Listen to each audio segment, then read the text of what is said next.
This is going to be a weird one to review because there are two distinct versions of the 7261 Clone Turbo Tank. First, from 2005, you had the version with the Light-Up Mace Windu Minifigure, and you can see him in the Try Me box here, where the light-up lightsaber still works 20 years later, fresh in the box. When 2006 came around, LEGO retired all the other sets with light-up lightsabers, except for this one, where they opted to replace the Mace Windu with a non-light-up version of himself, and then threw in an extra Clone Trooper as a sort of apology for having removed the cool light-up feature. The retail price on this one, regardless of which one you purchase, was $90 at the time, or adjusted for inflation here 20 years later, about $150, which is still cheaper than the new Clone Tiny Tank. Catching strays out here. The box saw minimal change as the piece count went from 801 to 813. They changed the Mace Windu and added the Clone Trooper on there. I would say the BARC Speeder did move slightly. If you compare the boxes, it does move a little bit to the right. And then, of course, the Try Me box got replaced with a call out for the 8 minifigures included. Now, despite all the changes on the front of the box, the back of the box remained completely unchanged, which is largely okay, except for where they advertise all of the sets from the Kashyyyk wave that year, and they still show the Light-Up Mace Windu with the 2005 Turbo Tank on the 2006 box. I don't know why they didn't just go ahead and change that too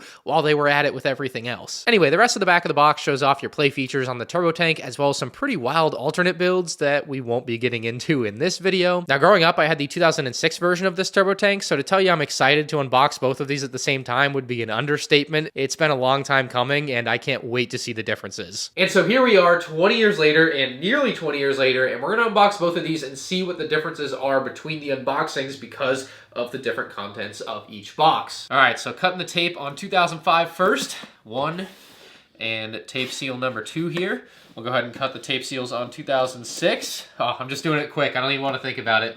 A lot of value going away every time I cut a tape seal there. And then these are my least favorite type of boxes because you actually have to physically tear them to get in, and I really hate physically tearing these to get in. It's no fun. So we're gonna use the knife a little bit to cheat. Oh, okay, that worked easily. And one more. Okay, gotta start with 2005 first. See, the problem is they'll tear the front of the box if you're not careful. So you have to cut it all the way back. Okay, well, I think I can open it without tearing the front of the box, so good enough. And here we go, 2005, 20 years later. What does it look like? Oh, what the heck? One of the bags must have opened because that is the Kashyyyk Trooper helmet inside of the wheel. So, one of the bags definitely... Oh, yeah. There's pieces all inside of here. Take a look. Look at all that. Yeah, one of the bags unfortunately exploded. I'm not sure which one. Oh, here it is. It's completely empty. 20 years, empty. At least all the pieces are still here. But...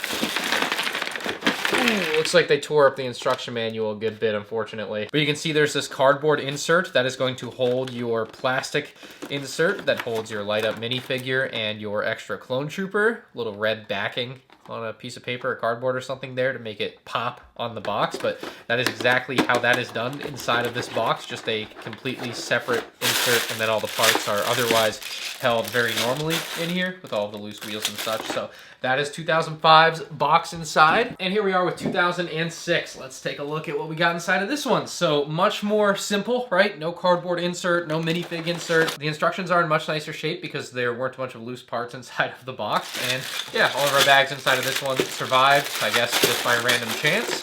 And then we also still have all of our loose wheels, a couple of loose plates. So this is an interesting bag because this must be how they changed out the set in production. They took whatever was in here, put it in a bag, and then because they give you a bonus Clone Trooper, that is also going to be in this bag. So this bag was unique to this set for that reason. So kind of interesting to see how the difference in packaging is there. Here are all the parts laid out, and most of it is the same, but there were definitely still some differences, like the aforementioned minifig packaging. A lot of the black Technic pins were swapped out to light gray to reduce friction in some areas on the set, and translucent blue grill pieces pieces were swapped for medium blue ones. The instructions also saw changes to reflect some of this, removing the Light-Up Mace Windu and accompanying request to be environmentally responsible. Interestingly though, some things remained unchanged, like the color of the blue grill pieces. While physically different, of course, they literally aren't any different in the instruction manual. And then I think it's most notable that the 2006 non-light-up version has some real differences in the build process. You see a step like this where they add these black Technic pins. In the newer set, they don't add those pins on this step. They actually add different pins later on that I believe will give you a stronger connection for that particular spot. There's more small differences like that throughout the build process intended to make the newer 2006 version a little bit better than the 2005 one was, and I think that's just wild because they refuse to fix the modern clone turbo tank from 2025 that falls apart in your hands. I would bet a lot of this is imperceivable throughout normal play with the 2005 and 6 turbo tanks. However, it shows the designers really used to care. You just can't say that these days. I did notice one more oddity on the cover page of the instructions. The clone commander is completely absent from the 2005 version. He's on the box art, but not on the instruction art. Usually those pretty much match, so it's very weird that he's not there. He does get added back in 2006 along with that additional clone trooper, of course, but super weird for him not to be there in 2005. The first minifig we take a look at up close has to be Mace Windu here, as we have the light up and non-light up variants. The prints are basically the same, except I would say the face print on the 2006 non-light up version does look a little bit thinner. The lightsaber blade is also a much different shade of purple, and of course the hilt is chromed in 2006 versus the built-in version for the light up mechanism for 2005. The torso and hip piece are also inseparable for the light up version, and you'll see a little door hidden at the back of this light up version that is removable with the right tools to allow you to replace the battery on this light up Mace Windu. Speaking of the battery, I'm amazed that it still works 20 years later. It's definitely faint, but it also definitely lights up, which is just crazy to me. You can replace the battery like I mentioned. You just need the proper tool to open the door at the back, and you just replace the battery. It's pretty simple. And now you can see Mace Windu is going to light up 10 times better than he was before. Oh, and one more thing about the light up Mace Windu, the cape is not replaceable, so I'm going to do everything I can to keep it as pristine as it is here, as the head on the light up version can't be removed to allow you to place a new cape on. The wiring for the light up function runs through the head and then the body and then the arm, and so that is all just kind of one unit there. You can't switch it out. My favorite minifig in the set has to be the Kashyyyk Trooper, and it's not because it's the best Kashyyyk Trooper they've ever made. This was far surpassed in 2014, and like they should never look back. But there's something to be said for the classic vibe of this set. The fact that it used the Scout Trooper helmet recolored into sand green. Heck, sand green in and of itself in this era was a rare color to see, so there was a bit of an aura that this figure had because of its color alone. This was also the first Clone Trooper with leg printing, but also you didn't see leg printing on a lot of LEGO Star Wars figures during this era anyway, and it was only ever released in these Clone Turbo Tank sets, making it quite a bit rarer than a lot of the other clones during the era. So there's just something special about this fig in a lot of different ways. It's a great figure for its time, and I really appreciate it as a true classic of LEGO Star Wars. The next Clone Trooper we have is also very interesting, as it's a 327th Trooper with a cloth pauldron dual wielding the LEGO revolver piece, and on the box this is just named Clone Trooper, so if you actually try to figure out which clone this is based on in Revenge of the Sith, you'd probably land on Commander Bly, given it's literally a 327th Trooper armor set with a pauldron. To me that screams that this was supposed to be the 327th Commander, aka Commander Bly. And little side note, for it being such an old Clone Trooper, it's remarkable how many of the little details on his body they got proper and accurate. The places the yellow stripe stops and starts, the angle of the V shape of the print on top of his helmet, the fact that there's a little white gap below the black line on the helmet and the actual visor for the helmet, and then you also have the proper number of pouches on him. Like, there's a lot of really crazy accurate details for 2005 on this figure, so that's nice. Now, let's circle back to which character this actually is. It probably is supposed to be Commander Bly, but most fans, myself included, think of this as Commander Cody because in the original LEGO Star Wars video games, they used this as the Commander Cody character model. They didn't actually make a Phase 2 Commander Cody in the LEGO game. They just used this figure from this set and called it good. So as a kid growing up, I always thought of this as Commander Cody. I mean, honestly, really to this day, I look at it and I'm like, yep, that's Commander Cody, even though it's definitely not, and it's definitely probably supposed to be Commander Bly. But there was nowhere I could find LEGO officially calling this anything other than a Clone Trooper. Even on the website at the time, it just says Clone Trooper. And in their visual dictionaries and character encyclopedias, it'll just say Star Corps Clone Trooper with pauldron or without pauldron, you know. So to me, it's Commander Bly, truly. But if you're a real OG fan, you probably look at this and you think Commander Cody. Next, we got the Jetpack or Aerial Clone Trooper, and this guy definitely stole my heart as a kid. I loved the large sniper rifle that he had, and it was crazy that they just slapped 12 pieces on his back to build the jetpack. Nowadays, they just use the single mold piece, which looks way better and like whatever. But this jetpack was just so cool at the time. I think I loved that it had the blue studs on the bottom to like indicate the thrust coming out. That was really cool to me. And overall, it's otherwise just a normal Lego Clone Trooper. It just has a giant jetpack strapped onto him. There's one more thing on this. The jetpack is a little bit easy to dislodge during play, so that was a downside to it, certainly, is just how easy it could fall off. But yeah, it still looks really cool. Anyway, we do have one more Clone Trooper for the 2005 set, and remember, 2 more Clone Troopers for the 2006 set, as they included the extra bonus Clone Trooper because they got rid of the Light-Up Mace Windu. But they are just the regular 2005 Clone Trooper design. Nothing to write home about on these guys, just more to fill out the turbo tank. And then you get a couple of battle droids with the turbo tank here. You get one with the regular blaster and one with a cannon, which I always loved this cannon as a kid.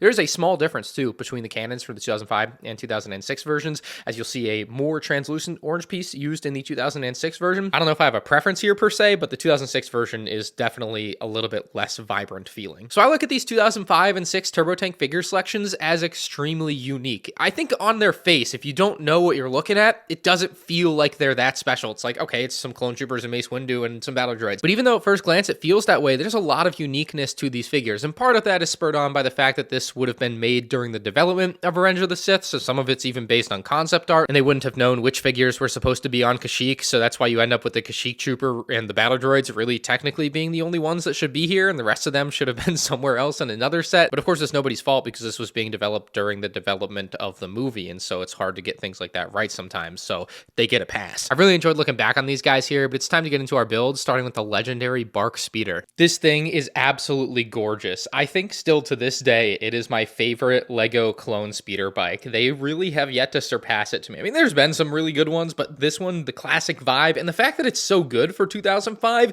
really catapults it to the top to me. The color on it is just one of those things that surprises you. As something that's so old, a lot of times they'd use like weird colors, and this one doesn't really have that. Maybe the tan holding the handlebar and the clips would be kind of the weirdest color you see on it, but it's mostly very cohesive, and that's shocking for its age, I would say. Another big highlight on this one, and something I always loved as a kid, were these printed shield pieces that just look so perfect on this BARC Speeder. You have the ones on the front that are basically guns, the ones on the back, just a simple design, but it looks so nice. And then I always love the intake on the front as well. I thought this was a fantastic looking piece, and it paired together so well. You can push these out so they can be straight. I just think it looks really dumb like that, so I never did that. And anytime I saw someone do that, like in an old YouTube video or something, I just kind of scoffed at it. Even these ones on the side here, I always have to push them in just a little bit because I think they look awkward if they don't have an angle to them, but they just look so nice, and it's crazy that they were printed in 2005. You've got another nice printed piece on the back here, and the detail is crazy because we've even got these tiny little Republic logos on there, so you can see they went the extra mile anywhere they could to add that printed detail on this BARC Speeder, and you just gotta appreciate that. Now,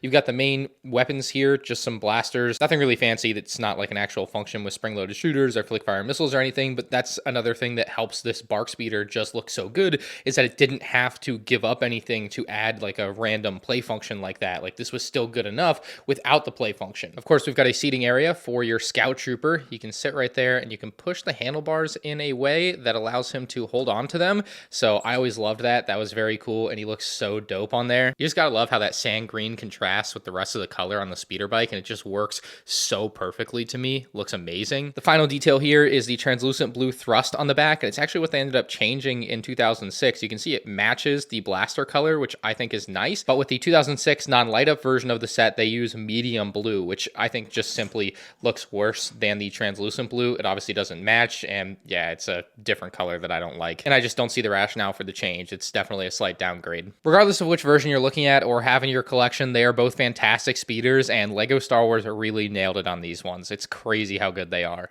The other side build for this set is this little white Kashyyyk turret, and it's honestly nothing special. I do wish they had some like grass around it or something. Like, looking back on it, they definitely could have at least done that to make it really feel like it's on Kashyyyk. Like, dirt is something, I guess, but some grass would have been nice. It's got a little control panel on a hinge that can move up and down if you want, and then unfortunately like a minifig doesn't fit inside like we saw with the 2009 Hoth turret. That's kind of similar to this. It just doesn't like open up to have a minifig go in there. It's just closed off like that. But it's definitely a fun one because you can can spin it around really easily, and then the guns on top can move up and down. It looks pretty cool. It's neat, but I also wasn't able to find if it was actually based on anything from concept art or something. Like, I think they might have just made this up to go inside of the turbo tank, but it's still pretty cool. Now it's time for the real star of the show, the Clone Turbo Tank. And for a set that is 20 years old now, I think it's aged all right. It definitely does show its age in a few ways, like having so many exposed studs. That's definitely something you see cleaned up on all the modern turbo tanks. And then the single wheel piece, it does have nice tread and nice detail on it, but it is still a singular piece, and none of the other turbo tanks use a singular piece like this. They all use multiple pieces, which I think looks better. It also does not have a carrying handle, which it definitely feels like it could. There's a big gap here that you would think a carrying handle would be right there,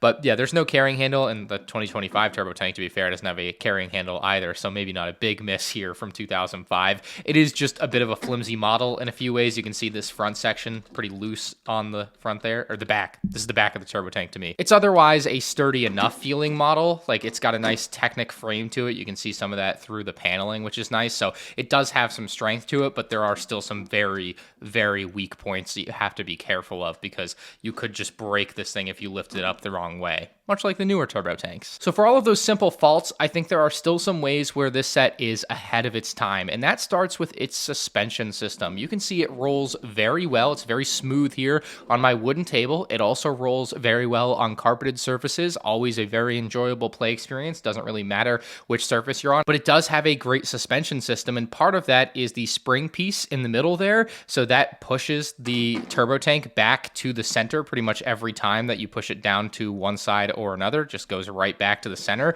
which is ultimately what you want, because you don't want it to be leaning to the side the whole time.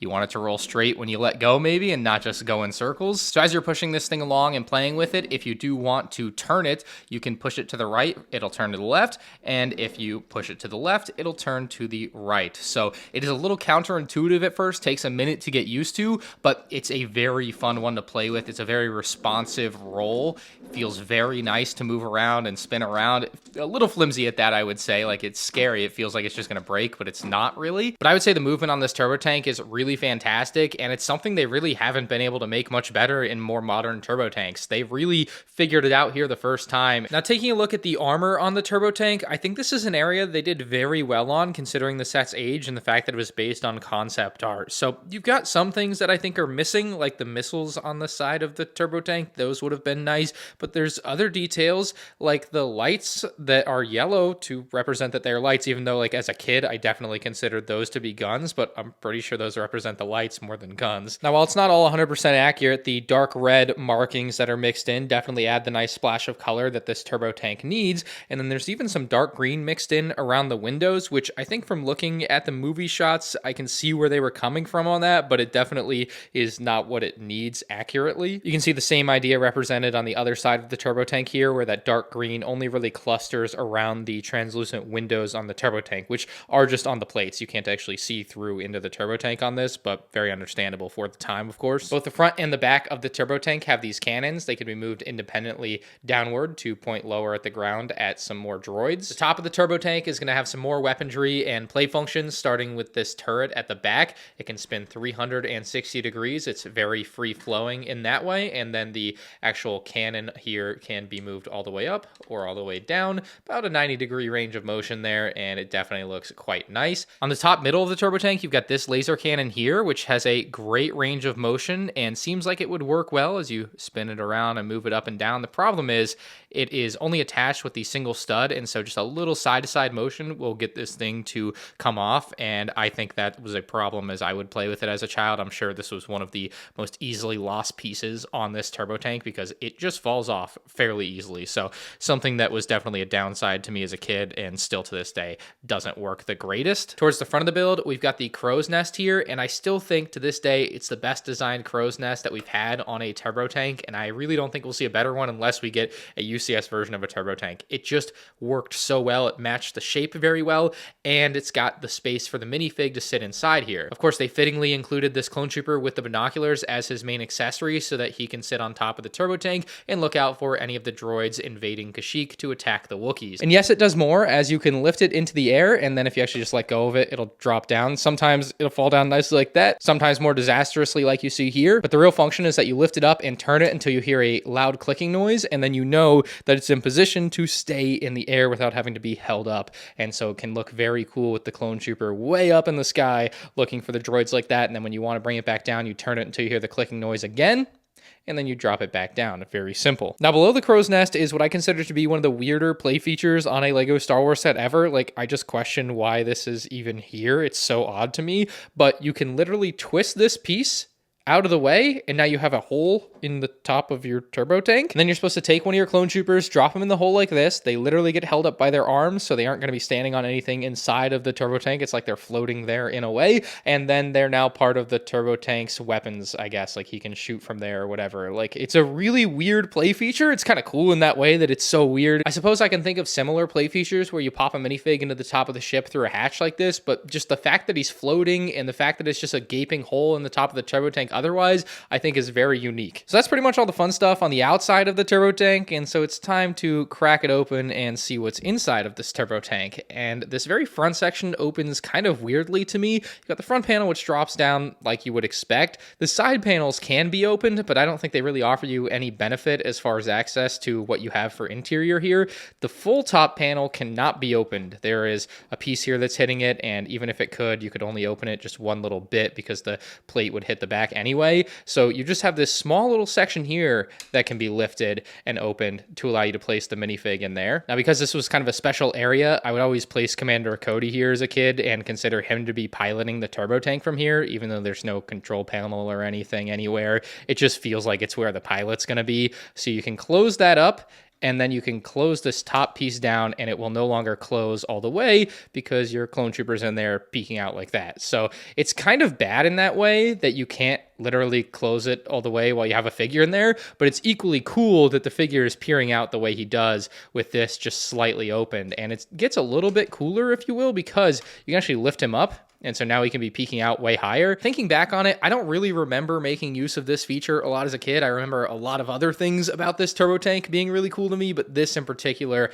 I just don't really remember using very much, but it does work very well and looks cool when you do have the figure peering out of there. Oh, and one more thing on this section, it's one of the easy areas to pick out the difference between the 2005 and 6 turbo tanks, as you see the translucent blue switched over to the medium blue on the grill piece. So if you're trying to identify which version of turbo tank you have, this is an area you can look. Getting into the main interior section on the turbo tank is usually very easy. You just pull this piece up and the whole panel falls down. The problem can be that this whole piece can just pop off kind of easily. There's just nothing on top of it holding it down, and so during some uses it will just pop off. During others it won't. It's kind of a 50-50 shot, to be honest, but it does hold it closed very well. But the problem just comes when you actually try to use it. Yeah, that's an issue. And just in case you were concerned, this piece here you might think would hit a wheel or something, but actually it goes between them and allows this panel to drop down all the way. So it's basically flat with the interior of the turbo tank. And that brings us to the interior of the turbo tank, which is pretty barren in a way. Like, there's no seats, there's nothing really crazy going on here. There's really just some markings on the floor, which aren't particularly obvious what they would be for at first glance. And so I do find the interior of this turbo tank to be a bit disappointing in that way. I do think it's good in the way that it's malleable, so you can use it for its intended purpose here. You're just going to slide the clone turret in there, and it goes right between those yellow pieces on top of the blue grill pieces, and it just sits there. There's no studs or anything holding it on, so it is loose, which means even with the doors closed, we'll close them up here, the thing will fly around in there if you turn. You can see it. You can see it flying around in there as I turn the turbo tank. I don't remember this being a problem as a kid, probably because I didn't keep the turret inside of the turbo tank, but that is kind of wild that they came up with that and it's that bad. So let's see, you open it and that's the reaction. Like, that's horrible. That is not a great experience. It's not the way it's supposed to work, and obviously this is a toy that you would pretty roughly move around as you're rolling it around as a kid, and so this thing is going to become dislodged through what I would consider to be normal play and just be sitting there like this when you open the door. Like, that's a pretty crappy experience experience considering what it looks like it's supposed to do with like just deploying out of the turbo tank. The final interior section is here at what I consider to be the back. I would say it's got maybe the worst gaps on the whole set. You can see some pretty large gaps on the top, but you can lift this top section open.